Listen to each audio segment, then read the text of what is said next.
Then the kings and the princes of all the cities and provinces of Syria, Mesopotamia, and Syria Sobal, and Libya, and Cilicia sent their ambassadors, who, coming to Holofernes, said, "Let thy indignation towards us cease, for it is better for us to live and serve Nebuchadnezzar the great king, and be subject to thee, than to die and to perish, or suffer the miseries of slavery. All our cities and our possessions, all mountains and hills and fields and herds of oxen and flocks of sheep and goats and horses and camels and all our goods and families are in thy sight. Let all we have be subject to thy law. Both we and our children are thy servants.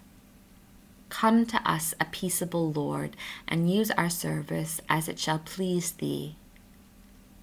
Then he came down from the mountains with horsemen in great power, and made himself master of every city, and all the inhabitants of the land. And from all the cities he took auxiliaries, valiant men, and chosen for war. And so great a fear lay upon all those provinces, that the inhabitants of all the cities, both princes and nobles as well as the people, went out to meet him at his coming, and received him with garlands and lights and dances and timbrels and flutes. And though they did these things, they could not for all that mitigate the fierceness of his heart, for he both destroyed their cities and cut down their groves.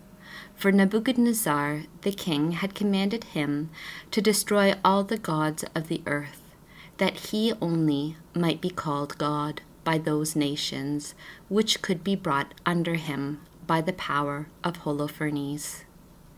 And when he had passed through all Syria Sobal, and all Apamea, and all Mesopotamia, he came to the Edomians into the land of Gaba.